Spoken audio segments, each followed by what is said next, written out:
Listeners, readers, welcome to the Foxed Page, where we dive deep into the very best books. You'll come away with a richer understanding of the text at hand, all while learning to read everything a little better.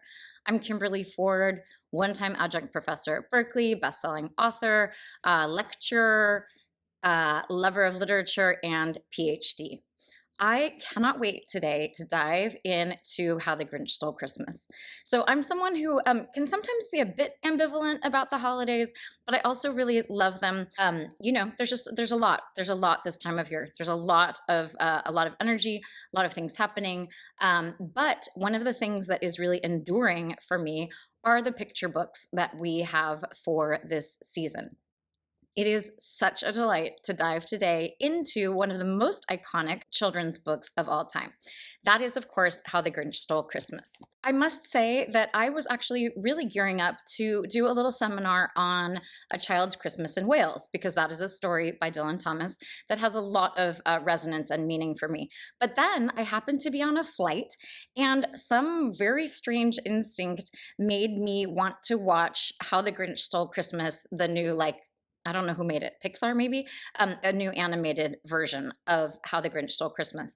I think I was trying to get myself into the holiday mood. So I started watching the movie and was so taken. I mean, it has been a long time since I've watched an animated film, and they have really come a long way.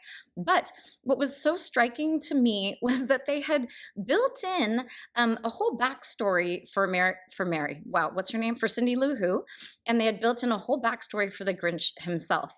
And it made me start wondering, whether or not the book had any of this kind of backstory, whether or not we had any real sense about why these people were acting the way they were acting.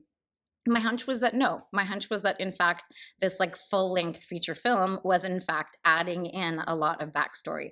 But this also brought me, watching this movie, also brought me to this question of these children's classics that really endure, and children's classics that endure particularly for me, the ones that I found very resonant and that still seem resonant and still kind of call to me over all these decades. Books like Are You There, God? It's Me, Margaret, Frog and Toad, The Mixed Up Files of Mrs. Basil E. Frankweiler, Harriet the Spy, Little House on the Prairie, lots and lots of titles that we have gotten to in the past here at the Fox Page, and we will get to in the future if we have not already. But The Grinch definitely settles into that category. So I think the reason that I had that weird impulse on the airplane to watch the story was, in fact, because it was the same impulse as wanting to go back and look closely at the prose in Frog and Toad.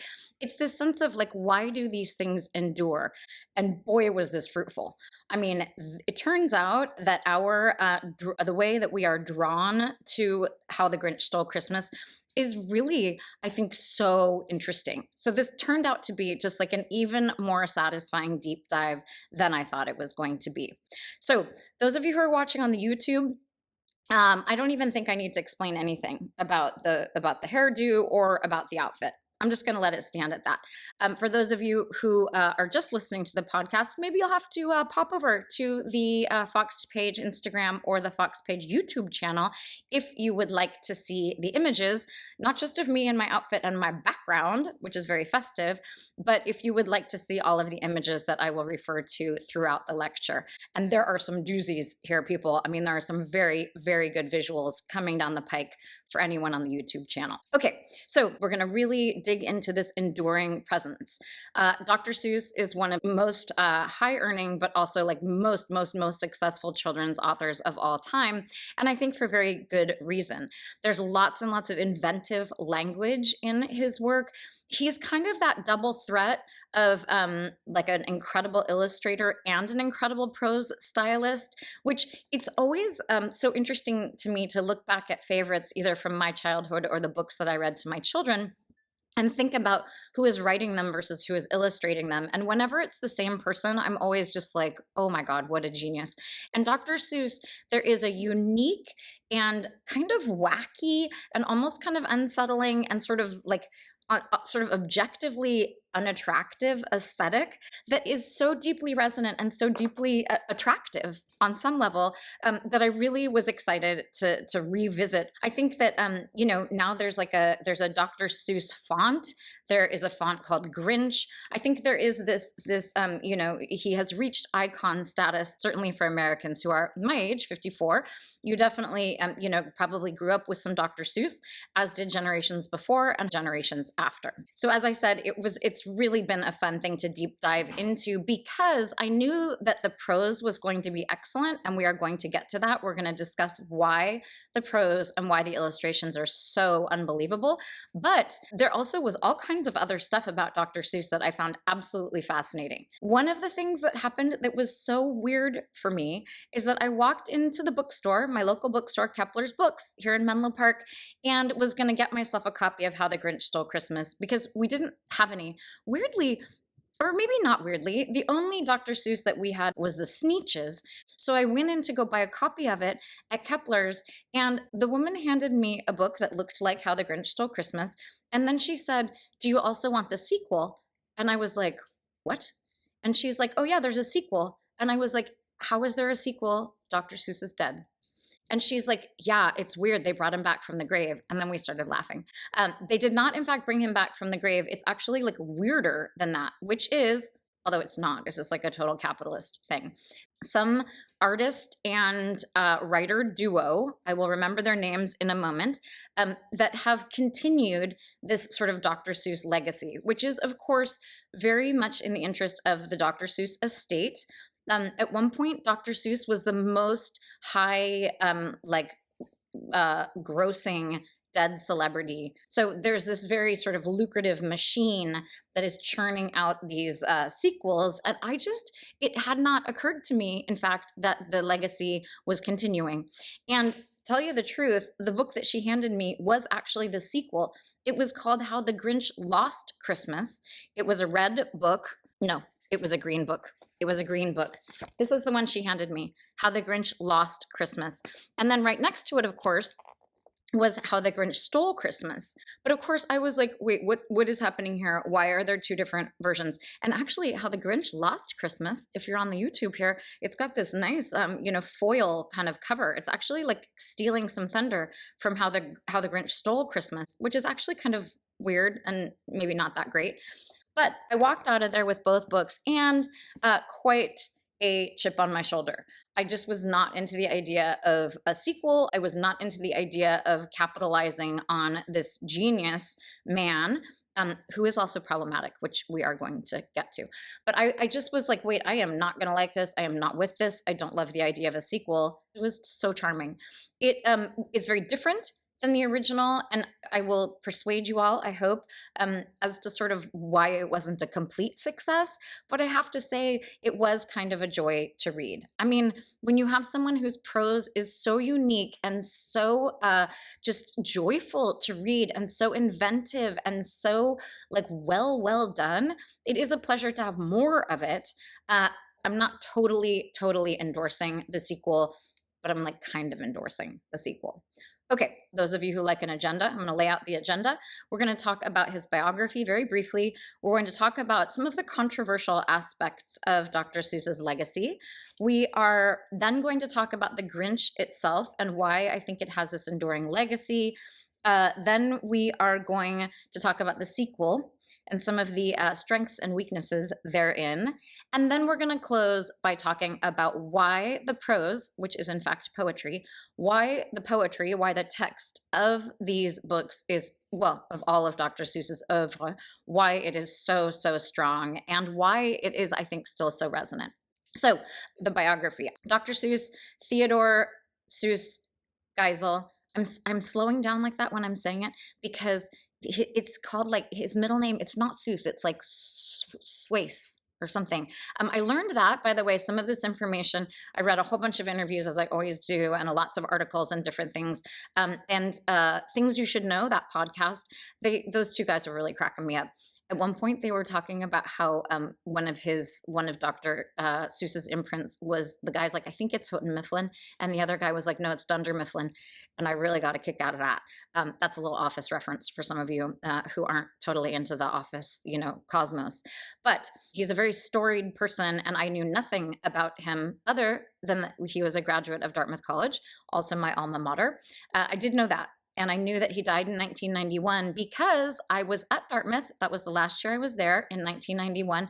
And they did this very cool thing where for 24 hours they read his books on the steps of one of the main buildings. And it was kind of an around the clock, tag team thing where somebody was always reading his work, which I thought was, it was very moving. And we were all very aggrieved to find out that he had died the year we were graduating.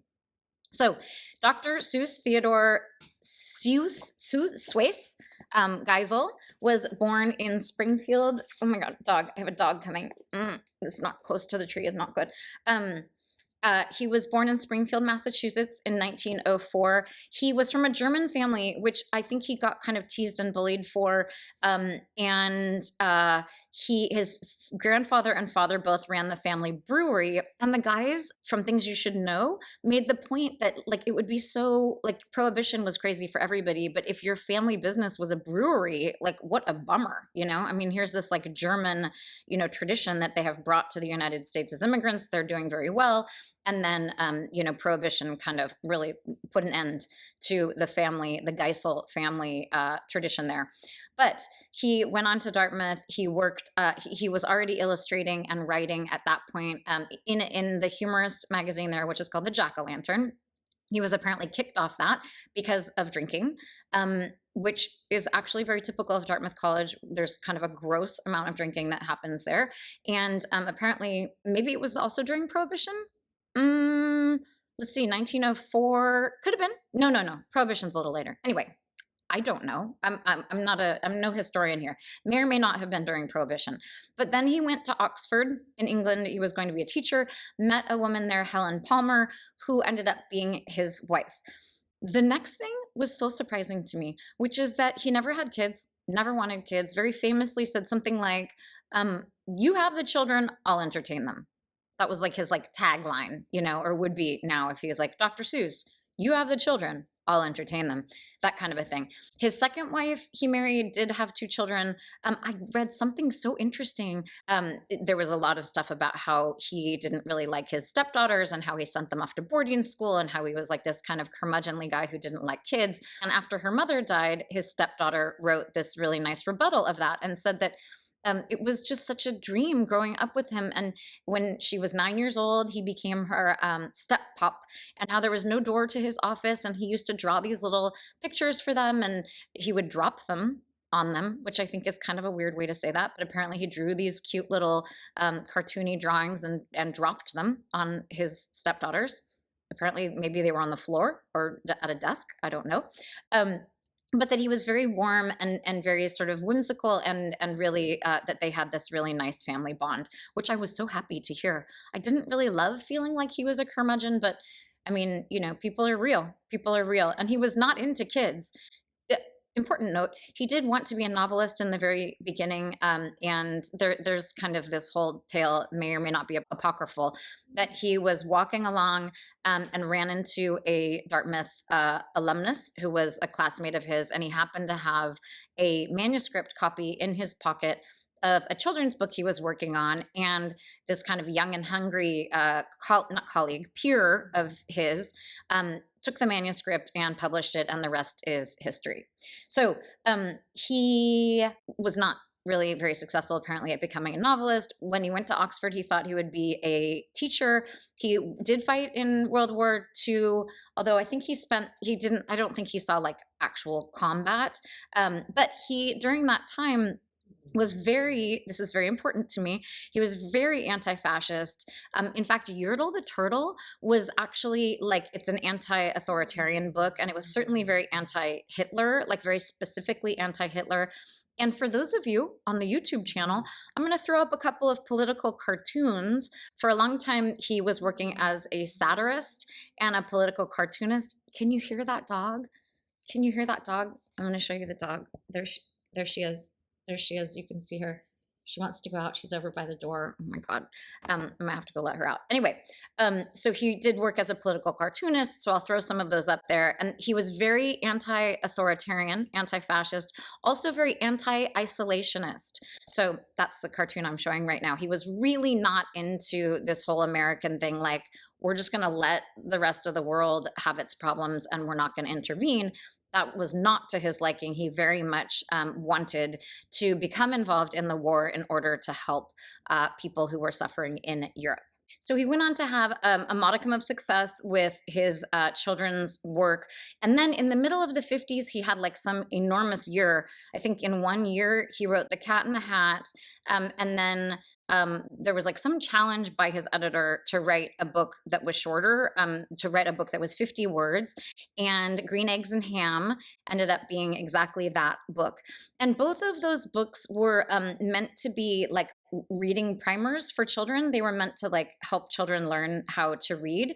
And I think it's really, when we talk about the prose, you will see why, in fact, his work would have been so appealing to children and why there would be thinking that this would make reading easier for children, because there's a certain amount of repetition. Certainly in those books, there's lots of repetition. There's short little words, but you also have this beautiful sing-songy poetic thing happening.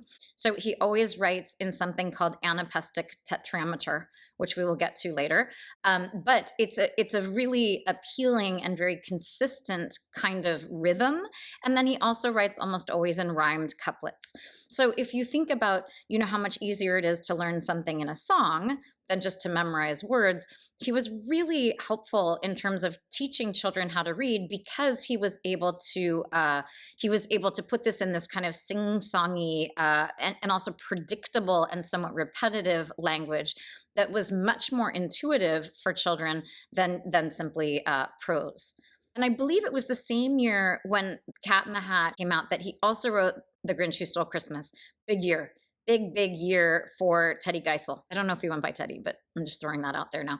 And so that it was like, from then on, it was just like hugely successful. He helped with the television adaptation soon thereafter, which is the one that people still watch. I mean, this was 1957. This is like, whatever, 66 years ago? No, that can't be right. I may have just done that math correctly. I don't know. It's astonishing, actually, that we have this kind of endurance, and we're going to get to why. But it was a very big year for him, and then at that point, things sort of took off. So we are not going to spend a lot of time talking about the controversy. If anyone is interested in art that is made, art that we love being made by reprehensible people, I would refer you to Claire. Her name has just gone right out of my head. It's called Monsters, A Fan's Dilemma. It's really good. And she has a really excellent defense of Nabokov, Claire Dederer.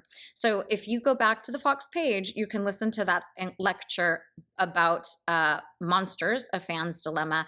It's really, I think, a very compelling way to think about these pieces of art that we aren't sure what to do with, given some really terrible things maybe that their author has done. In the case of Dr. Seuss, the controversy has come with some of the depictions that he made of people who are from Asia and people who are from Africa. And they are super insensitive and really terrible. And it's a little bit like with some of the Agatha Christie. There has been some sort of, discontinuing of any of the stories that were offensive to people. But one thing that I kind of stand by, I don't remember any of those. I don't know if they were like already out of circulation by the time, I was reading these books in the early 70s. But I do know that his work got sort of progressively more progressive as time went on. He wrote things like The Sneetches, which, I mean, part of the reason why we have that, and we're going to get to this, is that The Sneetches is all about being inclusive, and it's actually very anti-capitalist too, which I probably liked. But there is this sense of like not judging people just because they look different, when in fact they are very similar to us. So and things like the Lorax. I mean, there was a lot of environmentally sensitive and also like inclusive kind of writing that came from the body of work that Dr. Seuss created, but there were things that were just downright racist. There was a recognition, certainly, that these things were not okay, and again, his work became more progressive as time went on. In fact, I am going to treat you to the first page of the Sneetches. So here we have the Sneetches and Other Stories. This was published, I'm just looking at it right here, in 1961. So only 4 years after the Grinch. And here we have, if you're on the YouTube, here they are, here are the Sneetches. And you can get the sense of this story right from the jump. Now, the star-bellied Sneetches had bellies with stars. The plain-bellied Sneetches had none upon theirs. Those stars weren't so big, they were really so small, you might think such a thing wouldn't matter at all. So then you can imagine what happens. They are very, very against each other, even though they are almost identical. It's actually so cute. Like, look at the tiny little star on the tummy. It's just, for those of you listening to the podcast, it's just like a tiny little green star on this big yellow kind of bird-like creature's belly. Very small little green star. Then what happens is it's very like the Music Man, I think that one is called, that Broadway musical, where this guy comes into town with this machine that if you pay him a couple of dollars, it will take the star off your tummy or put it on, I can't remember. So everybody gets stars, they pay their money, then everybody decides that they don't want stars, so everybody goes back through the machine and it removes all of their stars. And then they realize they've all just been totally bilked out of all of their money. And the guy skips town with his machine that is doing all of this, removing and putting on of stars. So everybody has this common enemy in the form of this guy who's come in with this machine, just kind of pandering to their insecurities. And in fact, they all realize that they are equal and they are terrific. And there's this nice kind of anti-capitalist thing happening. So that is a very clear story about inclusion and about understanding difference and about appreciating how much we are all the same. And again, this was 1961, so only 4 years after the Grinch. He also is criticized for everybody in the books being white, and he is also criticized, I think, for not a lot of women and girls. I'm not really sure that's true. A lot of his things are kind of ungendered, or there are a lot of animals throughout all of his, or they're like creatures. They're not quite human. The Grinch, again, there apparently, I didn't dig into this, but there's a big controversy about whether or not the Grinch is like a creature who's wearing a fuzzy green suit, or whether the Grinch is in fact like a green furred monster. So I'm in the latter camp. I'm thinking, I mean, you look at his face, like, I don't know, maybe he's wearing like a very serious balaclava together with his whole suit, but his hands and his feet and his face make me think, in fact, that he is some sort of green furred creature. Before we dive in, I did learn in my research kind of the origin story of the Grinch, and I think it's actually very informative and good. The Grinch in How the Grinch Stole Christmas is 53 years old.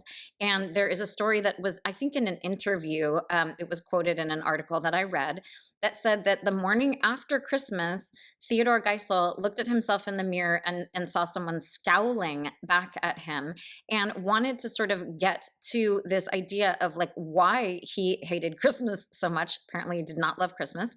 But what he didn't love about Christmas was how commercial it had gotten, and all the stuff and all of the emphasis on all of the kind of trappings of Christmas. So he challenged himself to write something to sort of like resurrect Christmas for himself. Wow, that was a loaded sentence I just said. But to sort of like recapture some of the joy of the season. And what he came up with was the Grinch. So I think we can read this very autobiographically, in fact. Now we're going to dive into the Grinch itself. So I want to just take a tiny step back, and I'm going to actually show you the picture of the Grinch. I think everybody like can picture him, although it is really interesting to look at him. He's got these like yellow eyes, and he's got this kind of weird shock of hair that looks a little like seaweed. And he's got these brows that are very, very highly arched, and he's got this weird little smirk. And he really does look like you would expect him to, which is like not a nice dude. So there's this sense, that the Grinch, it's so interesting that one of our most enduring stories about Christmas time is really taken up almost the whole thing by this guy who is just such like an curmudgeonly cruel. In fact, he's cruel to poor little Max, and some of those pictures are a little heart-wrenching for sure. But you have this guy who is cruel. He is, needlessly inflicting like his thoughts and his punishment on this whole entire town that's just like a little place of joy. But you have this idea of him, and you don't know why, but he's like this very sour kind of terrible old curmudgeonly dude. In fact, that's such a pervasive idea that that Grinch, like if somebody is a Grinch, it's as if they were Scrooge, also, which is another very good example of a really not great Christmas time dude.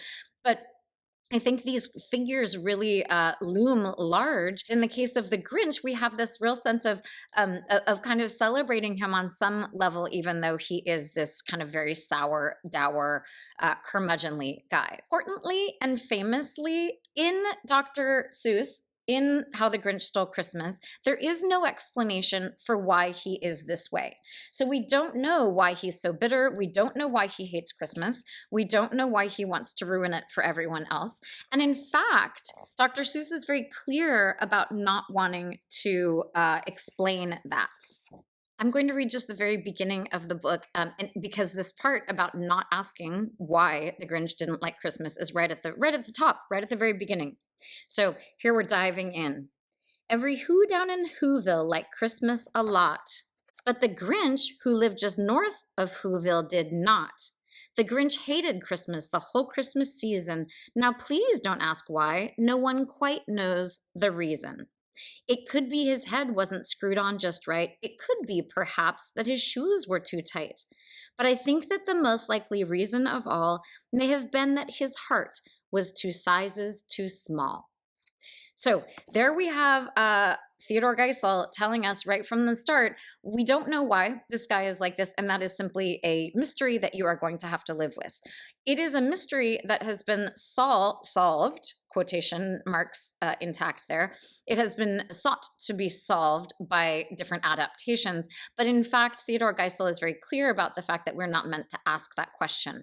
It's not important why, in fact, he is like that. So the fact that Theodore Geisel is telling us not to ask the question is very satisfying to me. So I remember a long time ago, Matthew Weiner was talking about, he was the creator of Mad Men, and he was talking about how Mad Men, part of the reason why it's so delicious and so interesting is because there is no explanation. It's as if you are like a very young child watching the stuff go down in your parents' generation and just like not fully understanding it, and how kind of satisfying that is, because so much of life is in fact like that. So I kept thinking about this Mad Men phenomenon while I was thinking of the Grinch Who Stole Christmas, because there is this sense of like, everyone has people like that in their lives. Like you don't understand why your neighbor growing up was like this old, scary, curmudgeonly dude, and it's not important. So I'm gonna break down here a little bit of why I love the idea of not having a backstory and not understanding what is going on with the Grinch. So first of all, there's that sort of childlike thing. Like there's plenty of children who don't understand why their uncle or their grandfather or their grandmother or their aunt is just like terrible and like curmudgeonly and mean and seems just like sour and terrible. You just don't understand that as a child. That's not, it's not something that needs to be unpacked and unraveled. It's simply a fact, and one that most children, I think, can relate to. So there's something too that even as an adult, like there are people who are like that, and in fact, we don't want to know. I mean, at least I don't. Like I don't need to know that about everybody I meet. I think it's just enough sometimes to know that this is a person for whatever reason. And I mean, I always am willing, and always sort of my instinct is to be like, oh my gosh, that person probably is having a really hard time, or that person historically has had a hard time, or that person was not loved as a child. I don't know what the thing is. I don't really care, but I'm like, oh, it's boundaries, people. It's boundaries. I'm like, I don't need to know. I don't need to know all that stuff. I just know what I'm seeing. And what I'm seeing is the Grinch stealing all of Christmas from the Who's in Whoville. So the next thing I will say is that this idea of not knowing what the backstory is allows every reader to project their kind of own vision onto the Grinch.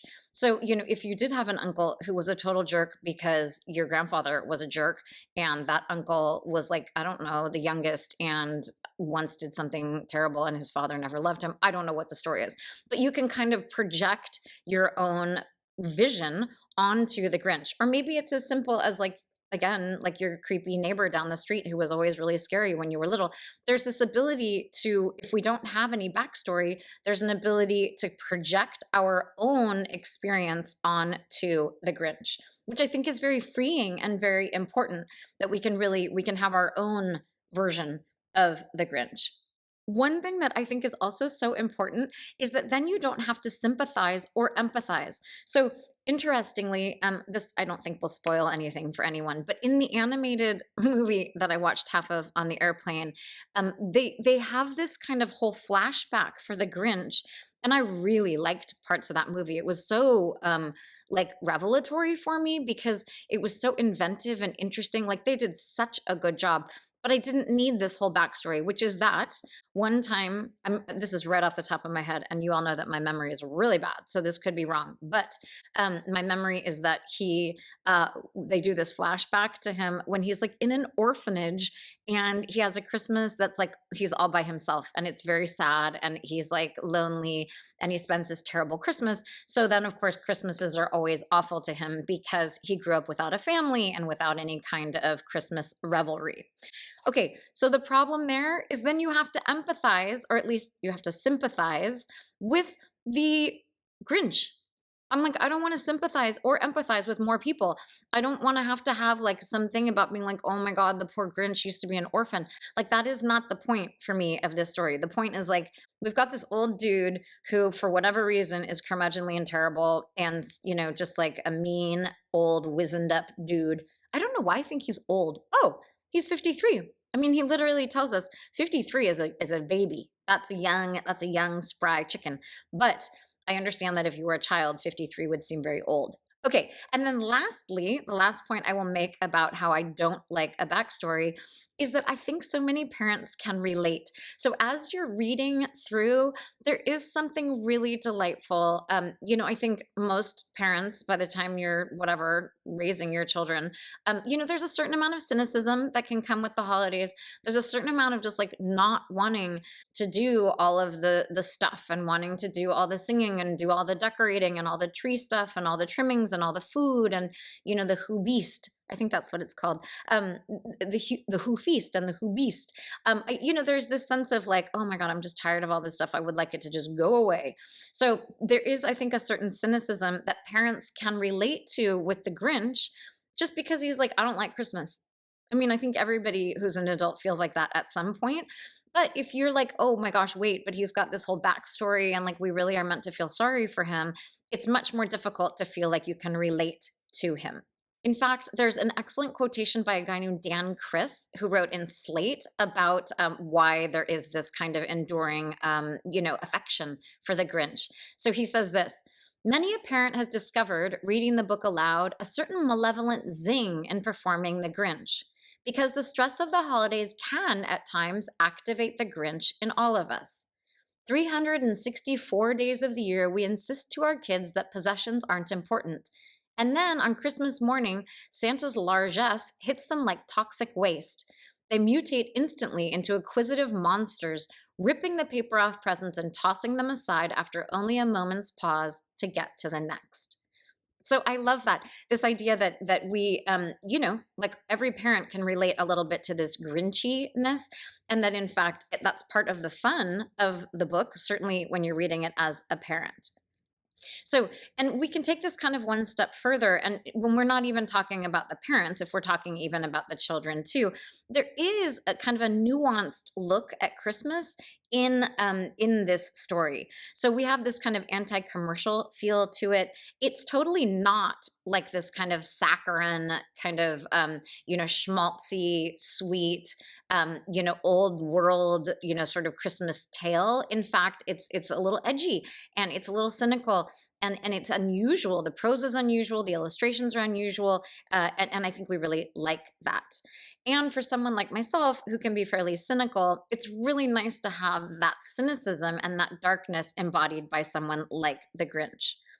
It is important too that there is this happy ending, and the happy ending is this very nice story that everyone can get behind, which is that like singing together is really the point of the and sharing a meal is really the point of the whole thing. And of course, the Grinch brings back in his sleigh brings back all of their stuff, but really what is emphasized is that he carves the roast beast. It's not who beast, it's the roast beast. He carves the roast beast and they share a meal together and they sing, and it is everybody is happy and sort of appreciating the best things about Christmas, not just the presents. And in terms of endurance, it's really interesting to look at the other things that were published right around that same time and to note the fact that like they did not endure. A lot of that stuff didn't endure. And there are a couple of really beloved things. Like I loved Russell Hoban. I loved all those like Jam for Francis books. And I loved the Mole Family. And there was a Mole Family Christmas story. I'm putting it up on the YouTube for you to look at the adorable cover. And that did not endure. The Mole Family, for whatever reason, that was a little later. It was in the 60s, maybe even early 70s, but that did not endure. We have also like Richard Scarry has like The Animals Christmas or whatever it's called. And that also did not endure. We do have a couple of stories that did endure, like the Charlie Brown Christmas, Mickey Mouse. Also, there's some like the Snoopy thing and some of the Disney stuff. Like some of that stuff endured, but they were not children's books that endured. With the Charles Schultz stuff with Snoopy and with Charlie Brown and that children's special that's on the television, that was very much a televised thing and kind of an animated thing, and not so much a children's book. And it did, the text itself was also amazing, but it really was mostly, sort of famously about the illustrations.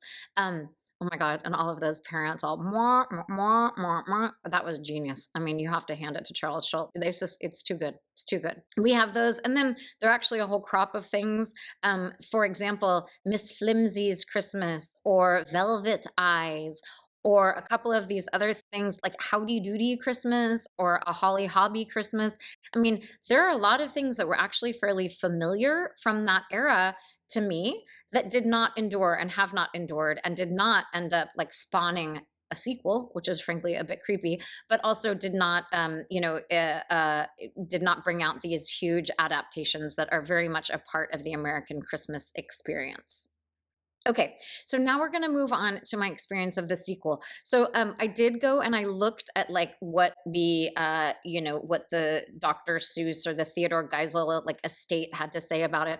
And there was all this rhetoric about how there's like this burning question for people, which is like, what happened after the Grinch's heart grew? And you can totally picture it in the illustrated version. It's so great. Remember when it grows a couple of sizes and it kind of busts out of that little wire kind of cage thing that it's in? It's so great. I can tell you right now, there was zero part of me that was wondering what was going to happen next. It was so satisfying the way that whole thing was tied up with a bow. I mean, he literally went down and he returned all the stuff and he shared a meal with them, and I was fully satisfied. I did not need to have this burning question answered for me, which is like, what happens next? So in this book, which is called How the Grinch Lost Christmas, we in fact, here it is, voila. We in fact have this book that ends up feeling, it's very much in the spirit. The illustrations are very sweet. I like the prose. It's very much in keeping. It's in tone. It's very well done on lots of levels. However, I didn't really love the message behind it. So the sort of burning question that they are answering, the estate, is this idea of like, he has to prove to them how much he loves Christmas now, which also just doesn't seem that plausible to me. Like I could see him being like, wait, these people are actually cool. I'm gonna go down and sing with them, and I'm gonna, break bread. I'm gonna carve the wild beast, the roast beast. But I am not, like it's not all of a sudden he's like some major Christmas person. But he decides, in fact, he's not even a person, I don't think. He decides, in fact, that he's gonna like really prove to them how much he loves Christmas, and the way he's going to do it, spoiler alert, is enter this contest with the most like decorated tree, which honestly, like the whole idea of like whose house can have like the most, lights on it and stuff, all of this like really competitive, weird American excessive stuff really doesn't sit well with me. So I didn't really love this idea that he was like, gonna show them who was best, who was the most, Christmas loving of them all. He makes, of course, this gigantic tree. And I think you might be able to guess who makes a teeny tiny but very cute tree. That is Cindy Lou Who. So they go to do the judging, and you will be shocked to know that Cindy Lou Who, with her tiny little cute tree, wins, and that Dr. Seuss, and that the Grinch, with his giant, fabulous, incredible, huge tree, comes in second place. So this ends up being this whole tale. It's kind of this didactic, weird, that's a little heavy-handed, but like it's definitely like meant to teach us something. And it's this lesson about how to lose gracefully, and this thing about how, the underdog, like little Cindy Lou Who with her little tiny tree, in fact, can prevail. I mean, I like the resonance of like how the Grinch stole Christmas and how the Grinch lost Christmas. I think that's kind of clever, but I don't really love the idea that it has been sort of spun into this thing about like how to lose gracefully. Finally, we are going to get to the part of the lecture today that I've been excited about most, which is to take a really close look at the prose. It's not going to be a long section. I mean, it is incredible poetry, in fact, what Theodore Geisel is including in these incredible books. So I'm going to, again, read pages 1 and 2 of How the Grinch Stole Christmas. Every Who down in Whoville liked Christmas a lot, but the Grinch, who lived just north of Whoville, did not. The Grinch hated Christmas the whole Christmas season. Now please don't ask why. No one quite knows the reason. So I'm reading that to you again in order to give you a little better sense of the sort of the cadence and the meter and the like rhyme scheme, all of the sort of beautiful things that we're going to dive into. So all of Dr. Seuss's work, almost all of it, is in something called anapestic tetrameter. I mentioned that before. Very famously, he was on some sort of ship ride with his first wife, Aunt Helen Palmer, and who was an author of her own right. Also, I think Dr. Seuss was kind of a philanderer, which is a real bummer, but there you have it. I mean, again, this is that thing where you have to make your own calculus. If you're not into supporting someone or reading your kids something that is written by a philanderer, I don't know if we should say philanderer anymore. I feel like that kind of gets him off the hook. He was an adulterer. I don't think we say that either. I don't know. He was unfaithful to his wife. All of these are sounding so antiquated to me. So he and his wife, Helen Palmer, at the time, were on a ship, and he was very struck by this kind of droning rhythm of the engines. And it turns out that he then wrote all of his stuff, like almost across the board, in that sort of matched this droning throb of the engines of the ship. Turns out that what he was hearing was something called an anapest. So an anapest is so in poetry, like a unit of poetry is called a foot. So you can have an iamb, for example, or you can have an anapest. So an anapest is a foot. It's like a little unit of poetry, and it's 2 short syllables followed by a long syllable. So it's 2 quick little beats followed by a long beat. So words like disbelief. So you have 2 little syllables, but leaf is where the emphasis of the word is. Disbelief, or understand. So you have understand. The emphasis there is on understand. So those are single words that are anapestic words. But what he will do is have 2 short syllables, and then the emphasis is on the third. So this is this kind of, it just moves right along. It kind of propels you forward because the weight on each foot is at the end. So it's an anapest, 2 short syllables followed by a longer syllable with more emphasis. And tetrameter, tetra being 4, tetrameter just means that we have 4 of these little units. So you have da-da-da, da-da-da, da-da-da, da-da-da. So almost all of his work is going to fall into that. So, here at the Fox page, we talk a lot about, asking so what. Sort of like when we talked about Shakespeare as being an iambic pentameter. And importantly, that is the way that the heart beats. It's like da-dum, da-dum, da-dum, da-da. This is different. This is a little more lively. It's a little quicker. It just really kind of moves right along in kind of a jolly kind of way. That's da-da-da, da-da-da, da-da-da, da-da-da. It's a little faster. It's really perfect for one syllable words, which is very good for children.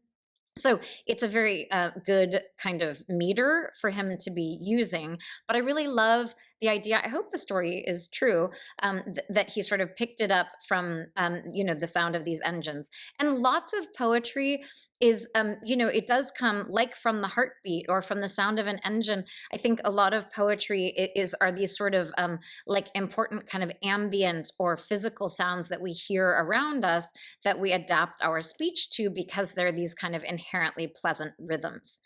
The other thing about his work, it's in anapestic tetrameter. It's also in rhymed couplets. So there's a lot of internal rhyme, which means that there's rhyming that's happening even within a single line.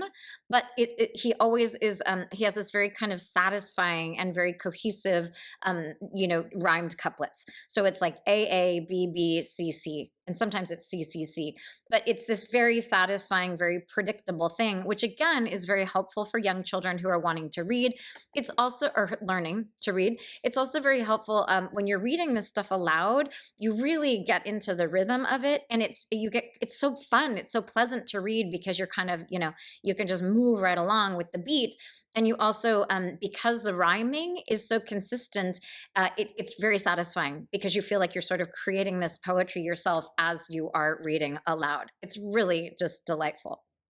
So we're going to take a look at a page. I called it the sleigh page because there are no page numbers in this book.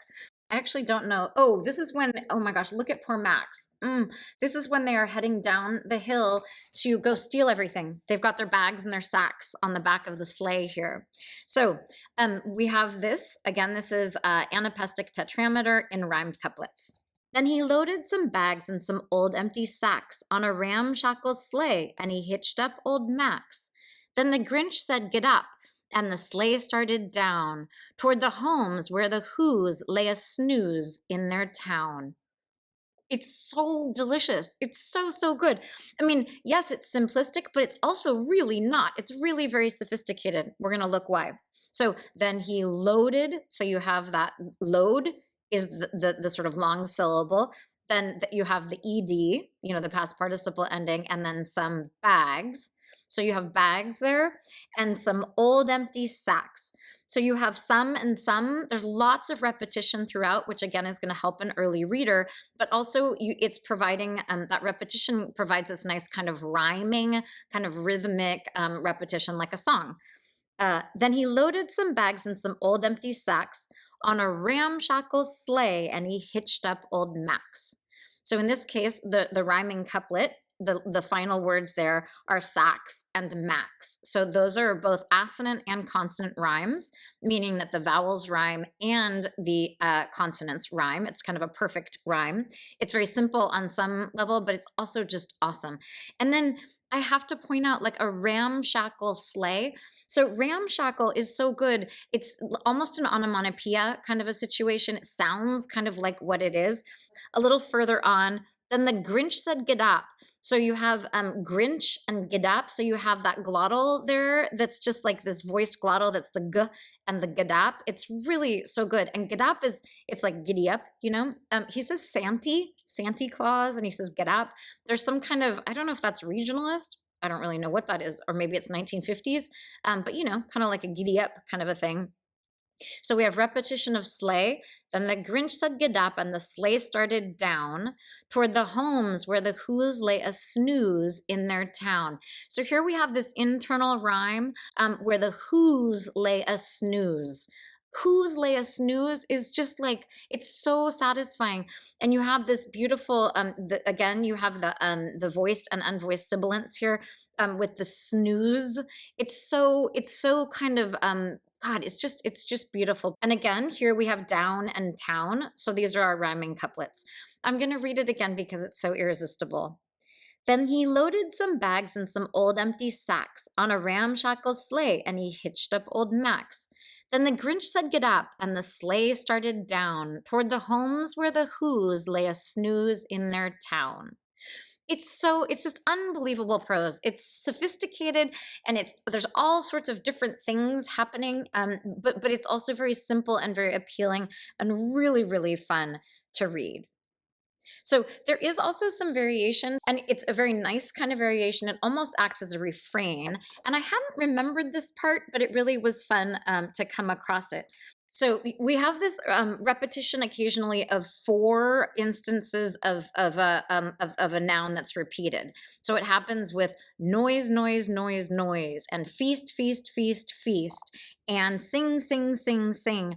So you have these words that are repeated there are three of them at least, maybe more, but you have this kind of refrain, and it breaks up some of these rhymed couplets. But I'd like to share it with you. For tomorrow he knew all the Who girls and boys would wake bright and early, they'd rush for their toys. And then, oh, the noise, noise, noise, noise. That's one thing he hated, the noise, noise, noise, noise. So I love this. I mean, when you keep repeating it, noise also becomes this very strange sounding word. So quick foray into the illustrations, which we're not going to look at too closely, but there's a strangeness and kind of like a weird kind of vegetal quality. Things are kind of, it's a little bit like my hairdo I've got here. There's these kind of wacky, like tendrils on things, or weird, sort of blooming things. And it's a Seussian is this word that we use. My sister and I, for example, use it a lot when we're talking about some of our favorite flowers. There's something very sort of Dr. Seuss about these kind of wild, kind of organic kind of creatures with lots of tendrils, or things with big puffballs, or this kind of unusual, very distinct, very identifiable sort of illustration. And for some reason, the word like noise, noise, noise, noise, noise, noise is it's kind of a piece with some of these strange drawings that are unique, and I think on some level like not classically appealing.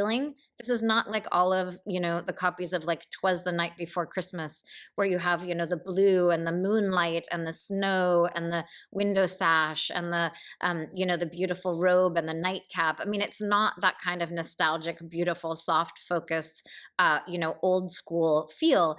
In fact, it's these very stark line drawings on white that are kind of these very wild and very imaginative and fanciful creatures. And I really like the fact that a lot of the prose seems to echo that. So to close, I'm just going to read to you the very last couple of pages, for those of you on the YouTube, I'll show you the incredible illustration here with this. I think it's probably like a flugelhorn or some kind of exciting thing like that. That the Grinch is playing as he is heading down. This, of course, is one of my favorite parts, probably everybody's favorite part of the television adaptation. So, but here's the very, very ending of How the Grinch Stole Christmas. And what happened then? Well, in Whoville, they say that the Grinch's small heart grew 3 sizes that day. And the minute his heart didn't feel quite so tight, he whizzed with his load through the bright morning light, and he brought back the toys and the food for the feast. And he himself, the Grinch, carved the roast beast. So I hope you've enjoyed this deep dive into the Grinch and are a little more appreciative of this classic. And it's the time of the year to both feel grateful and to feel like singing and to feel good about things. It's also the time of the year to feel a little Grinchy. So, if you really want to dive into the Grinchier part of yourself, just pick up this old favorite. I mean, it actually is so much fun to take a look at. Even, I don't know, check out the sequel if you want to. Happy reading.